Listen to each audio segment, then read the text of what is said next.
La Desterrada, una radio dedicada a difundir cultura.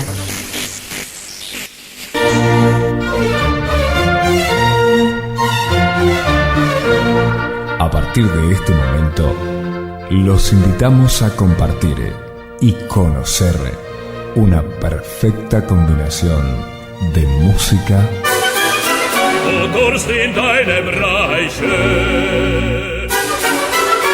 letras,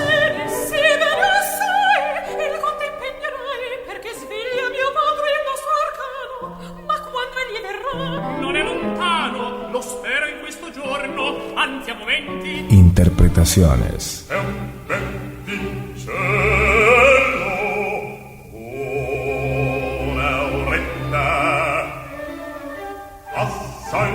Sonidos que viajan por el aire.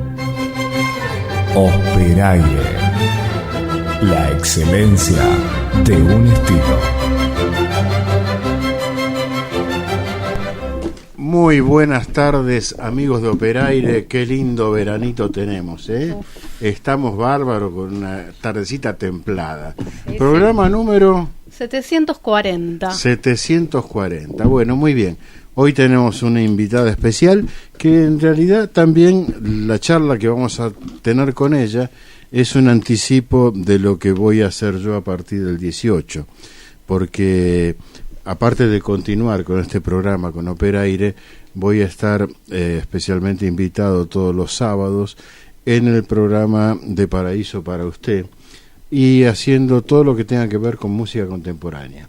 Es decir, en ese programa voy a hacer todo lo que tenga que ver con música contemporánea, ir a los conciertos, escuchar, hacer los comentarios, hacer las críticas que después publicaremos en la Asociación de Críticos, en fin. Así que este va a ser una especie de anticipo de lo que puede ser un ciclo de música contemporánea en otra emisora. Y no quita eso que lo podamos seguir teniendo acá en determinados momentos.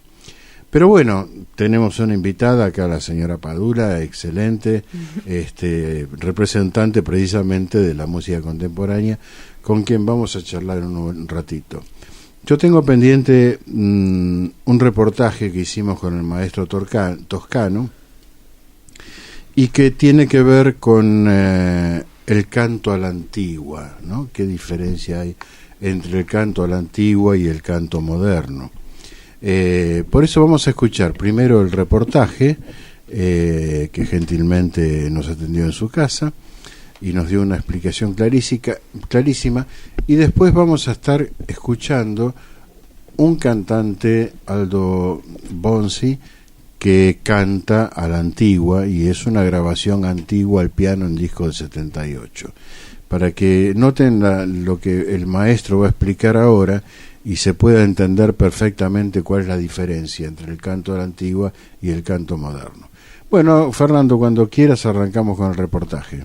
Bueno, sí, estamos, como decía, en la casa del maestro Bernardo Toscano, quien tuvo la gentileza de recibirnos y nos va a brindar una charla sobre qué significa el canto a la antigua y el canto moderno. Gracias, maestro, por recibirnos. De nada, al contrario, es un tema que me interesa mucho hablarlo, porque se sabe poco sobre eso. Primero hay que remontarse a las grandes tradiciones vocales, porque ¿de qué estamos hablando? De la ópera. ¿De qué significa la ópera? ¿Significa escuchar a quién? Los autores modernos también, pero significa escuchar Puccini, escuchar Verdi, escuchar Donizetti, escuchar todo eso, que crearon frases musicales y de palabra extraordinariamente sensibles. Pero para que llegue al público todo eso, el tono de voz, el color de voz, la potencia de voz y la intención que se pone en la frase era cantar a la antigua. Yo no he notado en los tiempos modernos que se haga eso, salvo algo Kaufman, sí. Algo. Que lo conozco por grabaciones.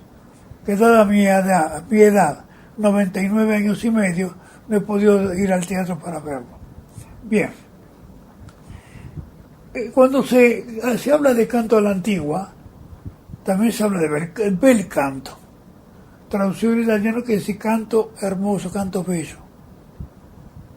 El canto bello le otorgaba al cantante una libertad de expresión, porque si no todo hubiera sido, bueno, cualquier cantante hubiera sido lo mismo que otro, una copia fotográfica de lo que había hecho el otro. Y eso, cada cantante creaba el mismo rol, lo creaba de otra manera. ¿Cuáles eran la forma de decir una frase? La postura escénica. Ahora no se da mucha importancia al arte escénico aplicado a la ópera, pero antiguamente, aparte que porque forma parte también del todo, la acción escénica de antes era estudiada a fondo. Yo he tenido suerte de comprobarlo a través de años si me detengo a hablar de eso tendría que escribir un libro, pero sobre todo los antiguos de la década final de la década del 30, principio de la década del 40, que venía el Marconi, todo el Teatro Marconi, gran institución del momento. Fue los cantantes españoles que huían de la Guerra Civil Española, por eso se llenó acá de cantantes españoles. Algunos quedaron, como Antonio Vela, por ejemplo, que se quedó en el Colón. Bien, pero no quiero apartarme del tema principal. Ellos traían en el conocimiento musical de lo que cantaba, traían el conocimiento escénico y sabían el porte escénico y la acción escénica que ellos empleaban ya como estudiado para ese rol. Por lo tanto, cuando iban a un teatro hacían lo que ellos habían estudiado, que era su personaje, que no era para todos igual, porque algunos cantantes veían de determinada manera y otros cantantes veían de otra determinada manera. Así, cantar antiguo significa extraer de la música todo lo que puede dar en dos direcciones.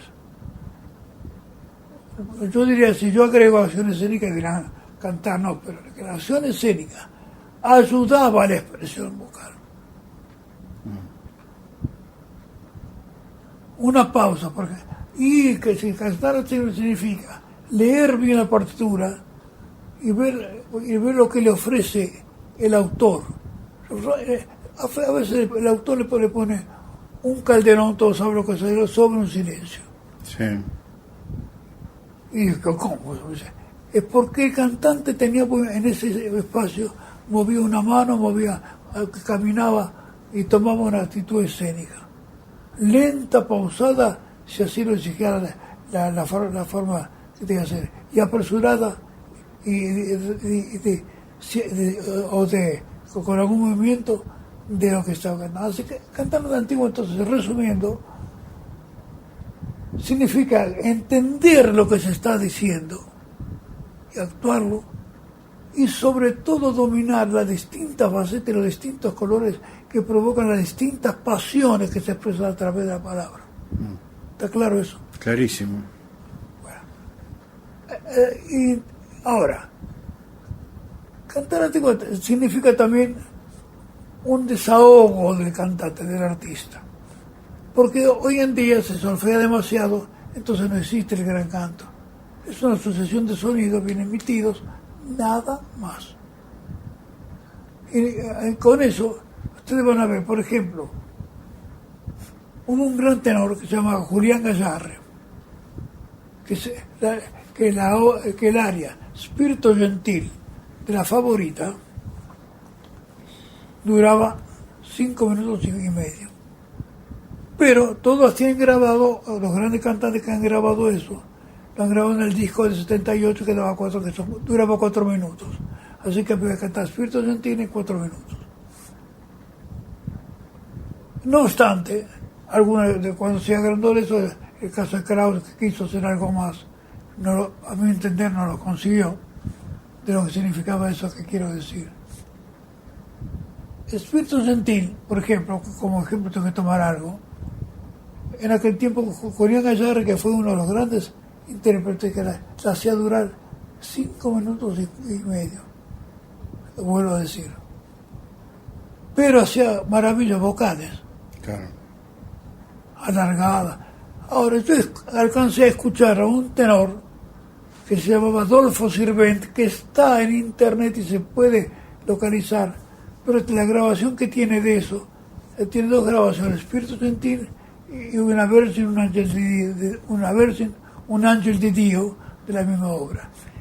En una, él emite un re bemol en la segunda área que acabo de nombrar, y Spirito Gentil, algunas frases de lo que yo he oído. Pero yo le preguntaba a él en ese tiempo, digo, bueno, ¿cómo hace, maestro, usted para tan largo?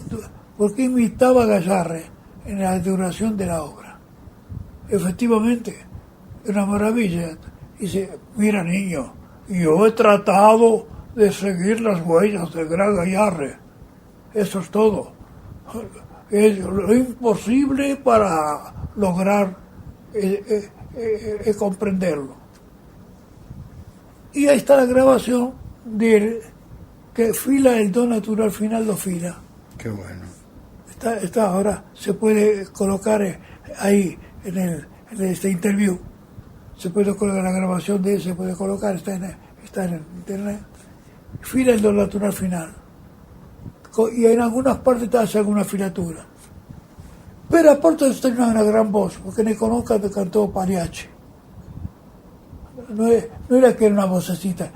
Debo de decir que las vocecitas, tenor ligero, todo eso, y soprano ligero no existían en el siglo pasado. De esto se puede hablar mucho más. Pero lo vamos a seguir hablando. En futuras charlas podemos continuar. Bueno, así que tu pregunta básica era que quería decir bel canto, ¿verdad? Sí, el cantar a la antigua. Cantar a la antigua. Cantar a la antigua significa un conjunto de cosas, porque también entrañaba también una acción escénica,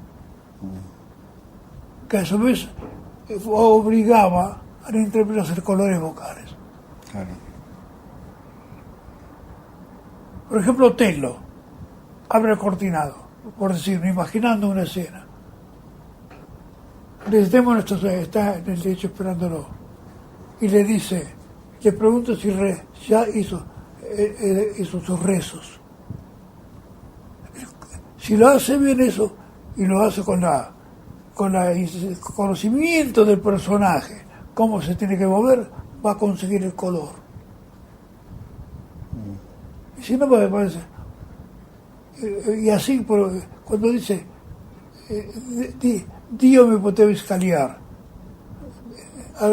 Dio mi potevi scaliar, no, Dio mi potevi scaliar tutti i mari, toda esa angustia que representa eso. Claro. Hay que llegar. Por eso significa cantar a la antigua, que antes eso existía. Tuve la suerte que el esposo de mi maestra, que fue doña Fanny Montiano de Martinoli, que yo la conocí cuando yo tenía 18 años, y él había nacido en 1873, y el esposo le llevaba 14 años y había nacido en 1869, y escuchó a Gayarre, todo bien. Entonces digo Gayarre, motivar a Gayarre porque fue el rey del canto, el del canto en aquella época. Ojo, hay que ver que también era un gran Radamés. Sí. Y me comentó la voz de él cómo era. Que la voz era un conjunto de armónicos que se expandían por la sala. Y con la palabra que se entendía hasta la última coma del acento. Uh-huh. El declamado, ahí llegamos al declamado, que es forzoso en ese tipo de la interpretación antigua. Creo que con eso está contestado. Bueno, buenísimo, maestro Toscano. Le agradezco muchísimo su gentileza y seguiremos en próximos reportajes. Muy amable, gracias. Gracias a usted. Sus oídos merecen todo lo bueno. Operaire es la opción. Bueno, muy bien, escuchamos entonces al maestro Bernardo Toscano, que por supuesto No se nota para nada los 99 años y medio que tiene cuando habla, es perfecto, es una lucidez enorme y una memoria maravillosa. Pero él mencionaba la forma de cantar la antigua y hacía hincapié a veces en la extensión. Yo creo que todo lo que tiene que ver con el bel canto tiene lo que permite de alguna manera es que los cantantes se explayen y agreguen cosas y hagan propia su interpretación de lo que la partitura dice, apartándose en lo que corresponda para el tipo de voz y lo que quieren mostrar con el aria. Tenemos una grabación histórica de Alessandro Bonzi que canta precisamente esta aria Spirito Gentil de la favorita de Donizetti, y que creo que realmente vale la pena porque el modo en que la canta es un ejemplo sonoro de todo lo que acaba de explicar el maestro toscano.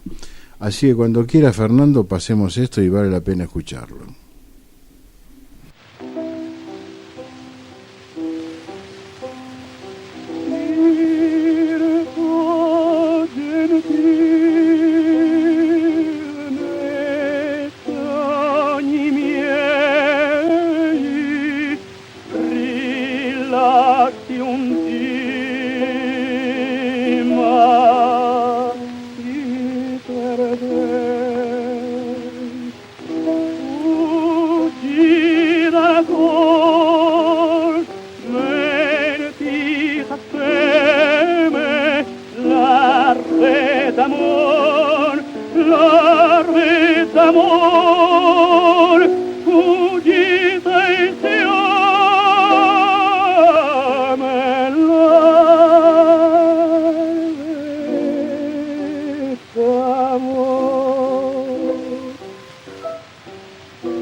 Solo se necesita un espacio.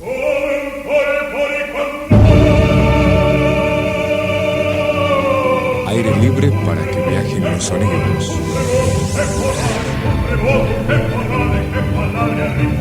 Nosotros lo conseguimos.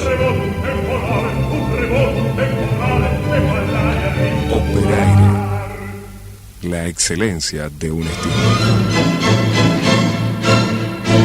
Bueno, muy bien. Me parece que valió la pena escucharlo, ¿no? Porque Sí, no, sí.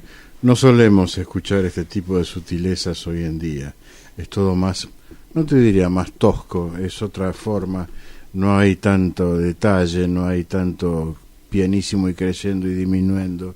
Y meter un re sobreagudo en general es un grito, no es un sonido agradable como el que acabamos de escuchar. Y aparte terminarlo con un pianísimo, ¿no? Eso Sí. está maravilloso. Bien, tengo hambre. Y ¿Qué mirá, podemos comer? ¿Qué sé podemos yo. comer? Y mira, estando ya a 10 programas, tenemos ya que ir, viste, pensando en la mesa de Pensando. dulces, por favor. Sí, Ya porque en- cócteles tenemos bastantes, ya como para ir poniendo en práctica. Fantástico. Cuando cumplamos los 750 programas, vamos a hacer una gran ágape con muchas comidas preparadas especialmente en función de las óperas. En función, no por mí. Quédate tranquilo, yo también me quiero quedar tranquilo. Queremos prefiero que todos no las sobrevivan. prepare, sí. Bueno, mira, te traje la segunda receta de las pirámides de profiteroles de un festín para Papageno. Nos encontramos finalmente en el reino de Sarastro, quien hasta el momento nos ha sido presentado, según las palabras de la reina de la noche y de las tres damas, bajo una luz negativa, como el clásico malvado de los cuentos del repertorio popular que tiene prisionera a Pamina en su castillo. La escenografía describe una magnífica sala egipcia.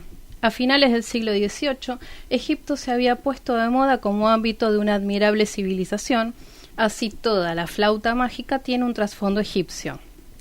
No mucho tiempo después del estreno de la ópera de Mozart, el mismo Napoleón, atraído por aquella milenaria cultura depositaria de la sabiduría, llevaría a cabo la campaña de Egipto a la sombra de las pirámides. Y es precisamente en las pirámides que se inspiran las dos recetas. Te recuerdo que la anterior era de chocolate. Me acuerdo. Sí.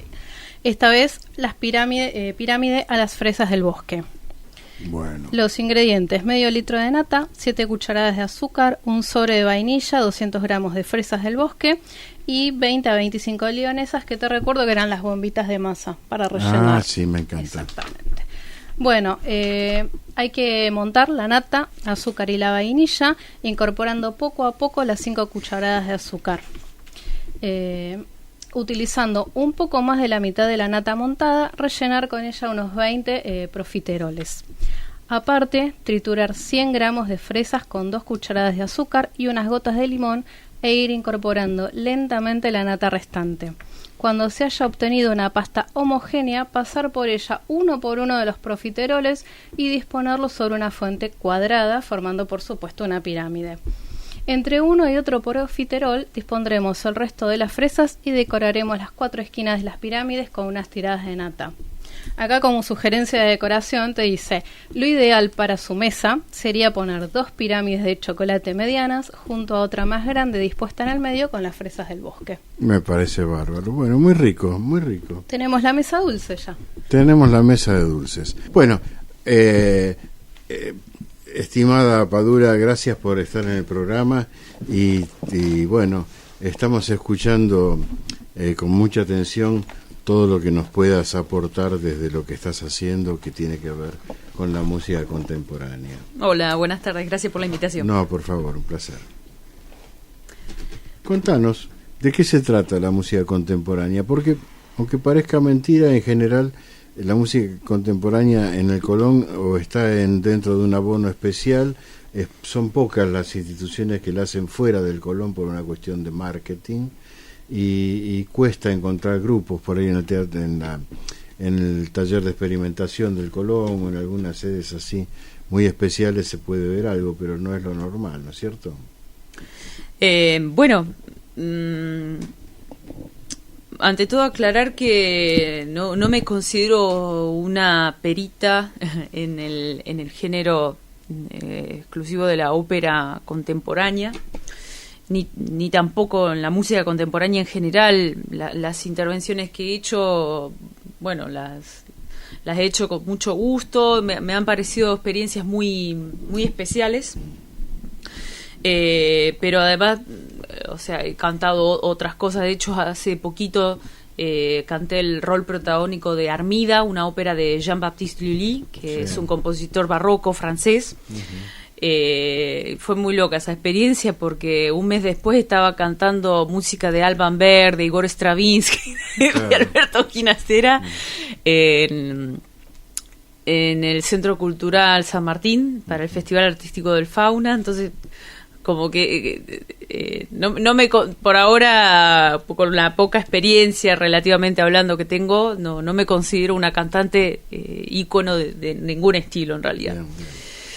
Lo que puedo hablar de mi experiencia en música del siglo XX y siglo XXI es que los requerimientos técnicos son los mismos que para cantar cualquier género operístico, ¿no? Obviamente hablando cualquier género lírico. Ese es mi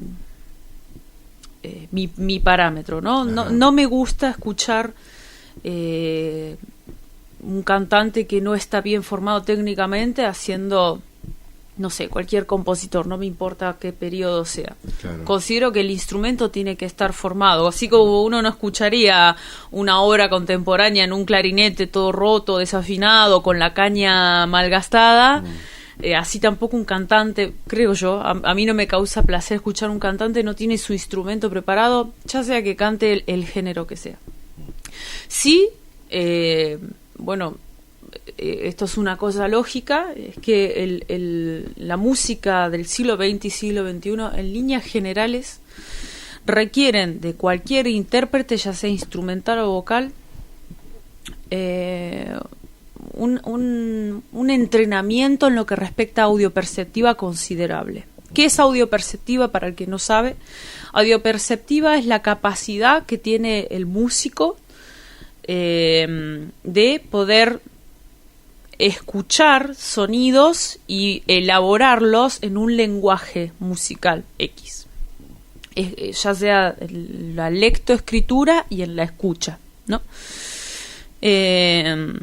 Y yo las obras que he cantado, repito, de compositores contemporáneos y de compositores del siglo XX me han requerido una preparación, ya sea de lectura y de escucha y de reproducción, obviamente, importante, ¿no? En esto tengo que agradecer muy especialmente a mi formación en la Universidad Nacional de las Artes. Yo ahora estoy terminando la licenciatura en Artes Musicales con orientación a canto lírico. De hecho, si todo sale bien, en marzo presento mi tesina de graduación. A la par que estoy en el Instituto Superior del Arte de Artes del Teatro Colón.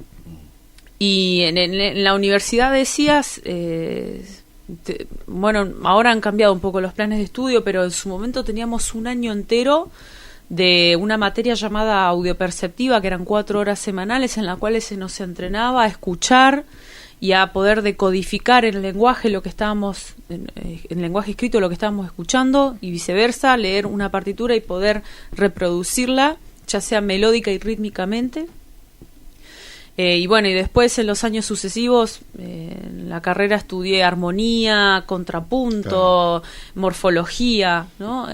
Que son todas materias que me han permitido no solamente sentarme a escuchar una obra de estas en vivo, sino también poder yo abordar estos lenguajes, que repito, desde ese punto de vista en líneas generales suelen ser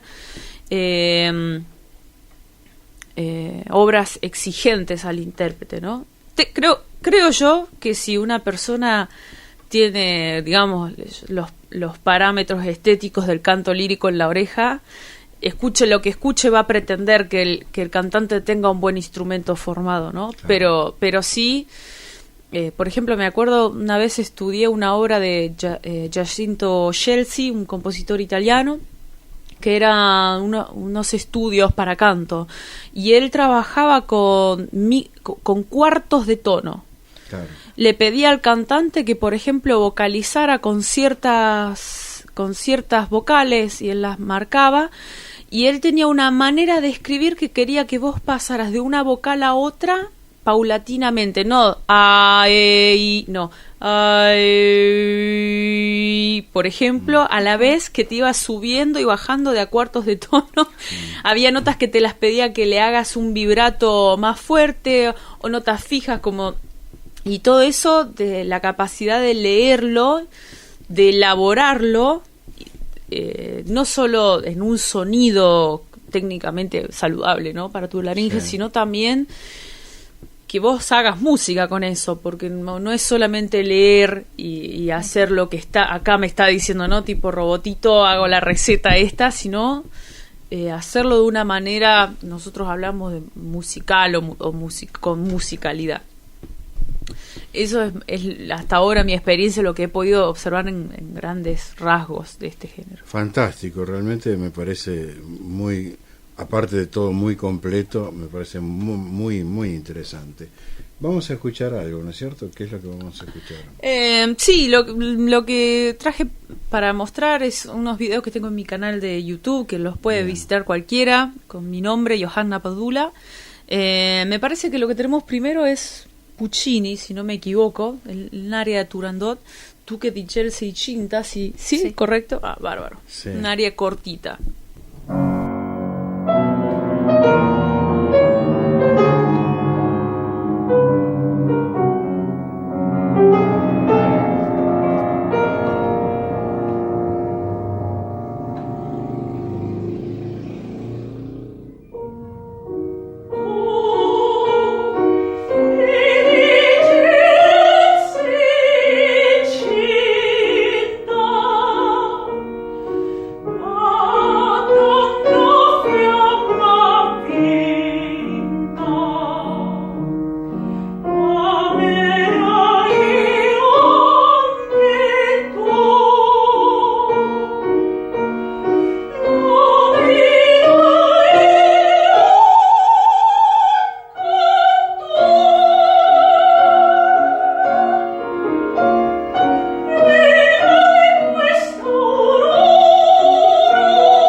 Excelente, Laliu, excelente. Me encantó, te felicito. Gracias, muchas gracias. Bueno, en este Puccini seguimos en una línea bastante convencional.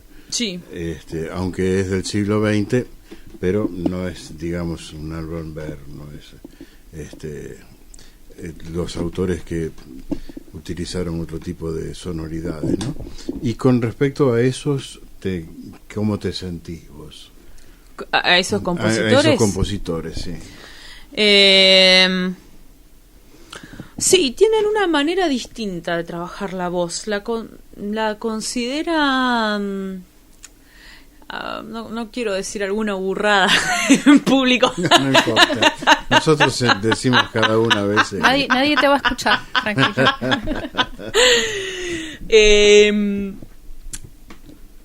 Como que hay compositores que conciben a la voz como un instrumento más que recita fonemas. Sí. Que, por ejemplo, la diferencia, para mí, ¿no? Esto es algo muy subjetivo, pero la diferencia entre un compositor belcantista, por ejemplo, o un y cualquier otro, es que está enfocado en la belleza de la voz haciendo línea, ¿no? Sí. Y el compositor verista, por ejemplo, va a buscar que sea muy emotivo, ¿no? Muy emocional, va a estar escarbando en la llaga para que el público salga medio llorisqueando, ¿no? Como siempre, cosas muy grandes, muy justamente tratando de hacer alusión a los dramas reales, al estilo declamatorio, ¿no? Imitando la manera de hablar, de contar las cosas, del relato, más parecido a un actor que está cantando. Pero en vez, estos compositores, por lo que yo he podido experimentar, conciben al cantante como más parecido a un instrumento. Es decir, que debe ser capaz de hacer las mismas cosas que haría cualquier otro instrumento aurófono, como una flauta o un clarinete, y muchas veces escriben cosas que son un desafío desde ese punto de vista, ¿no? Los cantantes estamos medio malcriados de pensarnos que somos gente especial, que estamos exentos, ¿no? De esas cosas difíciles que tienen que hacer el resto de los instrumentistas. Y estos compositores un poquitito como que nos ponen los pies en la tierra y dicen, no, para hacer esta obra realmente te tenés que sentar a estudiar y a descifrar todo este sistema de códigos que te estoy proponiendo. Canté algunos líderes de Alban Berg, de las 7 canciones tempranas. Sí. Y si bien está muy bien escrito en el sentido de que el piano acompaña muy bien al cantante, pero era un desafío desde el punto de vista de los intervalos de cantar eso, ¿no? Y también la composición pianística es casi orquestal, te diría, y de hecho, bueno, él escribió la versión para piano y la versión para orquesta. Y es un sonido muy rico. Entonces el cantante, a eso también me refería cuando decía que el cantante debe tener un instrumento formado. Es que esa pieza, además de ser difícil desde el punto de vista tonal, desde el punto de vista de afinación, uno debe sostener una voz que haga par a esa sonoridad abundante que tiene quien ejecuta el piano. Tiene que sacar una sonoridad muy importante, porque a veces está tocando realmente bloques muy sonoros el piano, y el cantante debe acompañar. Yo me sentía cómoda porque tengo de por sí una voz media tirando voluminosa, pero hacer línea, por ejemplo, en ese tipo de saltos interválicos, séptimas, segundas disminuidas, quintas aumentadas, todos intervalos así, se complicaba un poco hacer línea. En líneas generales eso tengo para comentar. No es tampoco algo súper nuevo. Hay compositores del barroco que también escribían de una manera, si uno las escuchara ahora no diría que son tonales, ¿no? O que intentan sacar esta parte instrumental del cantante, sus posibilidades instrumentales. También en lo que respecta al juego con las posibilidades del cantante, eso también lo he observado en la música del siglo XX y XXI, porque si bien tratan de concebirlo como un instrumento más, pero hay una realidad, y es que el cantante tiene la posibilidad única de emitir fonemas, ¿no? O palabras o frases, de decir un texto a la vez que está haciendo música. Y esto los compositores han explorado mucho las posibilidades que tienen los cantantes. Hay sonoridades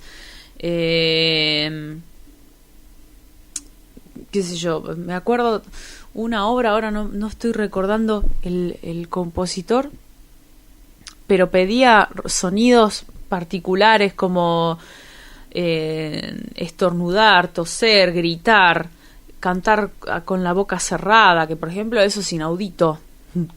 Un cantante cante con la boca cerrada, ¿para qué está? Pero, perdóname, voy a hacer una cosa. Sí, dale. Yo tengo una ópera china donde la soprano canta toda la ópera con la boca cerrada. Ignoro de música asiática, pero no me sorprende lo que me contás. China. Tengo el video, te lo voy a grabar. Mira, genial. Es interesante, porque genial. Toda la ópera la canta con la boca cerrada. Mira, bueno. Puccini pide un boca chiusa. Sí, seguro. Que nunca se hace boca chiusa, todo el mundo está, no es Y pasa una orquesta de 60, 100 músicos, la M esa para vos solo. Eso, hay un coro que tiene que hacerlo. Claro. Por eso pone boca chiusa, si no hubiera puesto boca. Claro, sí, es así. Sí, piden a veces cosas raras. Yo trabajé muchos años en el Conservatorio Nacional de Música dando electroacústica. Ajá. Y trabajábamos junto con Luis María Serra. Ajá. Él daba la parte de sintetizadores, yo daba toda la parte de música digital aplicada a la música. Y ahí también generábamos obras electroacústicas, donde lo que se pedía cuando había texto y cuando había cantantes era toda una serie de expresiones. Nunca llegamos al grito. Yo tengo obras electroacústicas estrenadas en el Ricardo Rojas, ¿no? Un ballet electroacústico, y se compuse mucho. Y se buscaba efectos sonoros, pero sin, digamos, ¿cómo te puedo explicar? No es que no hubiera elevados volúmenes, lo que no había eran gritos. Es decir, era un estudio donde te llevaban a un volumen alto, pero no te pedían, acá tenés que gritar, no, sino tenés que expresar a este volumen en esta tonalidad, con la facilidad que te puede dar un intervalo que vos elijas, porque total lo que tenés abajo es un clúster, entonces no tenés problema. Pero sí, conozco muchas obras también que de pronto te pedían que grites, y otras que te tenías que tirar la cadena, ¿viste? Claro, sí. El ruido, y en fin, había muchas cosas raras. ¿Podemos escuchar algo más? Sí, claro.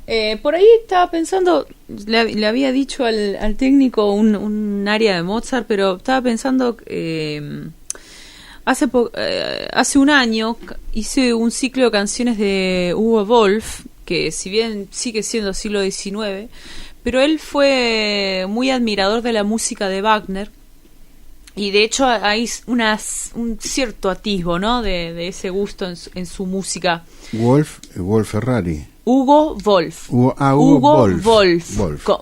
Con W, se dice Wolf por el... Sí, ahí va. Sí. Y esta canción es particularmente interesante por la voz tiene que estar haciendo muchos intervalos disonantes todo el tiempo, inclusive quintas aumentadas. Tenés ahí, se escribe was sol del zorn, sí. Se escribe was, se pronuncia was sol del zorn. Y bueno, es el personaje que está cantando está prácticamente mandando al demonio a su ex amado. Sí. Entonces van a ver que es una música un poquito intensa, está un poco rabiada la Buenísimo, persona. Bárbaro, me encanta.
El buen gusto y las ganas de hacer radio son permanentes.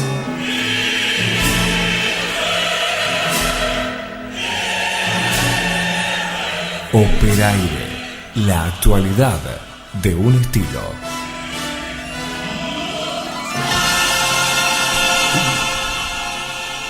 Bueno, excelente, me encantó, realmente me pareció excelente, te felicito. Gracias.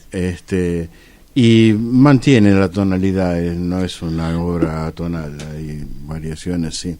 Me hace acordar un poco al Castillo de Barba Azul, trabajando las tonalidades en las líneas lidia y mezzolidia, pero está siempre resuelve. Sí, digamos, sí, absolutamente, sí. Además está muy bien escrito, digamos. Sí.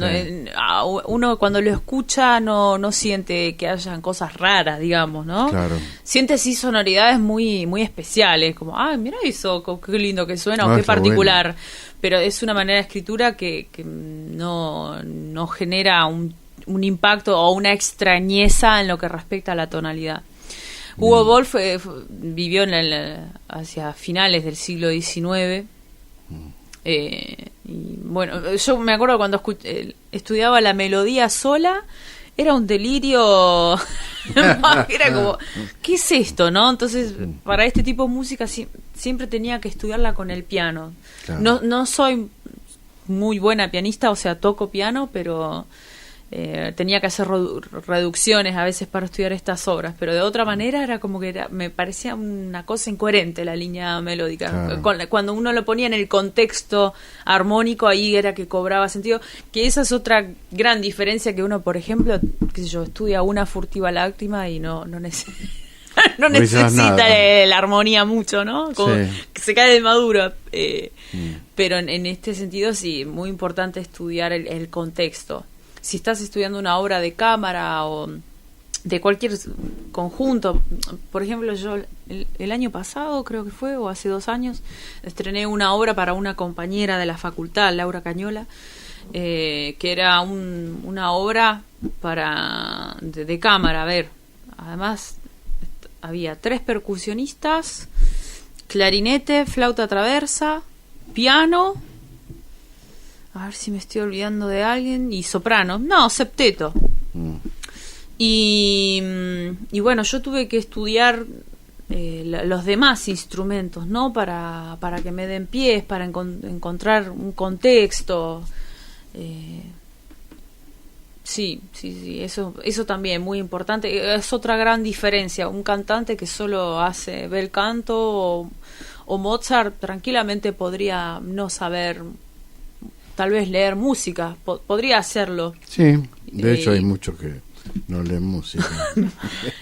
y digamos, no lo veo mal, porque es eso que están haciendo, no se lo exige. Se le exige que su voz esté bonita, bien puesta, que sea expresiva. Pero este tipo de música, si uno no lee, yo me atrevo a decir que no se podría ejecutar si uno no tiene ese entrenamiento. Sí. Bueno, muy bien. ¿Cómo estamos en tiempo? 10 minutos. 10 montón. minutos. ¿Tenemos tiempo de escuchar otro fragmento de algo que quieras pasar? Sí, segura. La otra de Wolf puede ser Verborgenheit. Esto es otra cosa. Es más tranquilo. Nostalgia, parece que se traduce esto en alemán, si no recuerdo bien.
Operaire, gente que hace ópera hablando de ópera. Realmente me parece excelente, me encanta, y desde ya te voy a pedir permiso para que en sucesivos programas pueda pasar cosas que haya grabado. Si más Claro, están cierto, sí, disponibles. sí. Cosa que realmente te agradezco.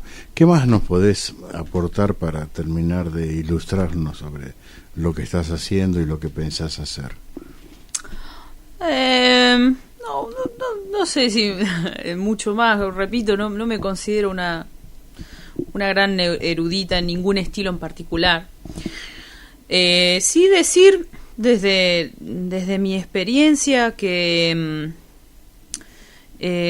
siempre, sea cual sea el estilo que uno está encarando, hacerlo con el respeto al arte, ¿no? que está haciendo. Me ha pasado para mi examen de cuarto año de canto, se nos piden que hay unos requisitos, ¿no? Que presentes un ciclo de un compositor alemán, de un compositor argentino, un compositor, bueno, etcétera. Y yo, a propósito, en charla con mi maestra de canto, que es una gran intérprete de música contemporánea, Marta Blanco, ella sí que ha hecho un montón de música, mucho, sí. Es mi maestra ahí en la facultad. Y ella me propuso, ¿no? Vos que estás haciendo siempre música del siglo XX y XXI, ¿no te animás para tu examen presentar algo de un compositor contemporáneo? Le dije, mira, justo estoy preparando para un concierto homenaje a Marta Lambertini, compositora argentina que falleció el pasado marzo, y se estaba presentando un concierto homenaje y yo estaba estudiando para ese concierto un ciclo de canciones de ella.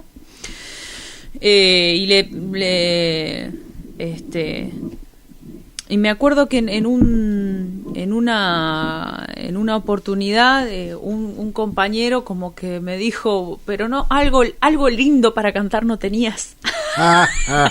Entonces yo me quedé pensando, ¿no? En esto, lo que es lindo, lo que es feo. Bueno, no vamos a entrar en discusiones estéticas porque nos metemos en un rollo de aquello.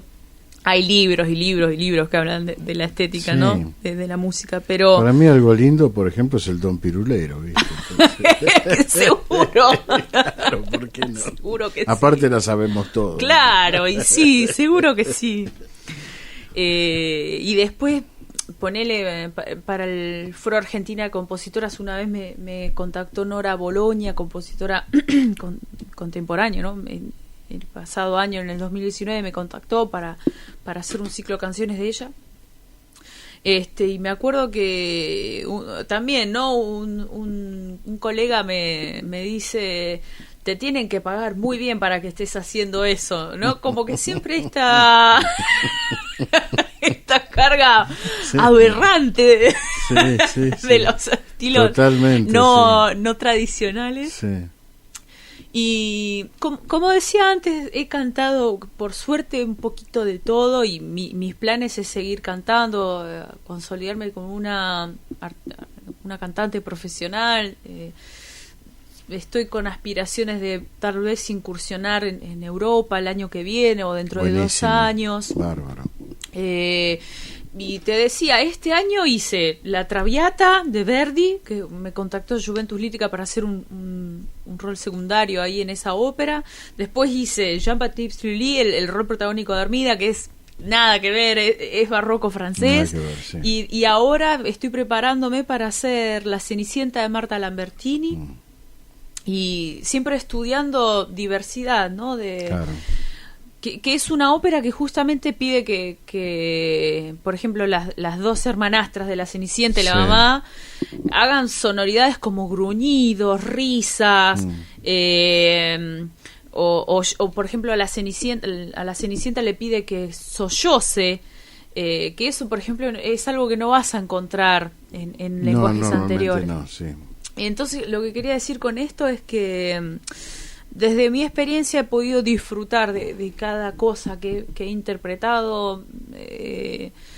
Yo soy una defensora de que en la diversidad está la belleza, y siempre uno va a tener su afinidad, ¿no? Hay géneros que a uno le van a gustar más o menos, pero siempre desde el respeto a esa diversidad de géneros que hay. ¿Y cómo te llevarías con Ginastera?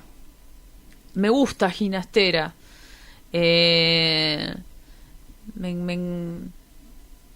Difícil. Sí. Difícil de cantar. La ópera que se hizo creo que hace 2 años. Ay, ¿cómo era que se llama? Cenci es el apellido. Beatriz Cenci. Ahí está. Beatriz Cenci. Ahí está, sí. Me pareció una cosa Es impresionante. impresionante. Yo dije, Sí. wow, qué preparación. Daniela Tabernic, si no me equivoco, la cantó en el Teatro Colón hace 2 años. Sí, puede ser. Si no me equivoco, tal vez me esté Me equivocando. parece que después lo voy hace a más de corroborar. 2 años. ¿Sí? Puede Sí, ser. Sí, sí. Había toda una escenografía de cristal. Sí, sí.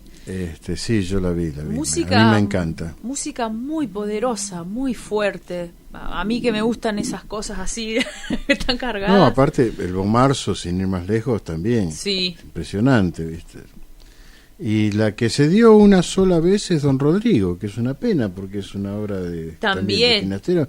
Impresionante, maravillosa. Impresionante, pero nunca la sí. repuso el Colón. Sí. Bueno, Beatriz Cenci no es una ópera que tampoco se dé con frecuencia, lo mismo que Bon Marzo, ¿no?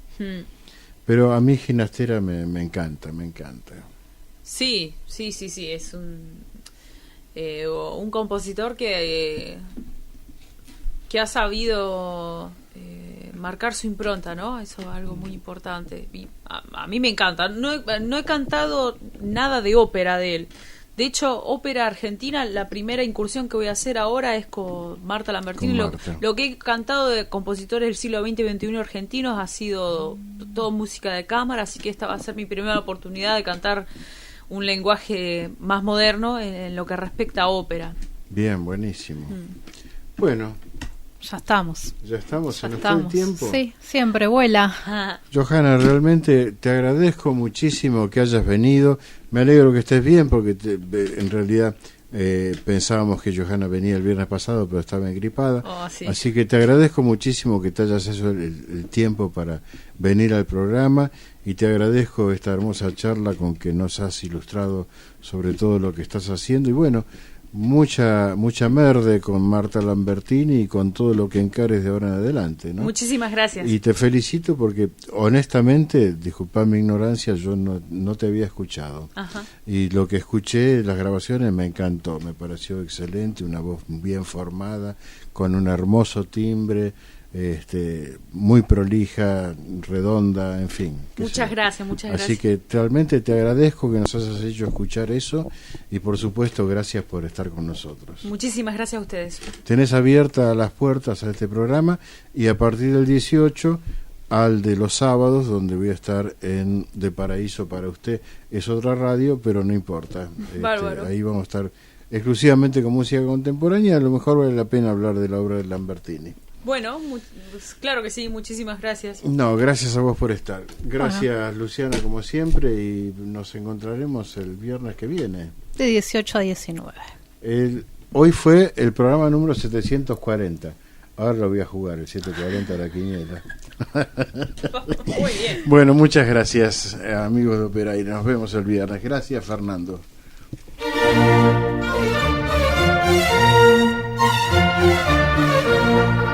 Hasta aquí tuvimos el agrado de compartir Operaire, la excelencia de un estilo.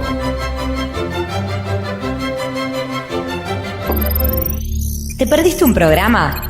Volvélo a escuchar en nuestra plataforma web ladesterrada.com.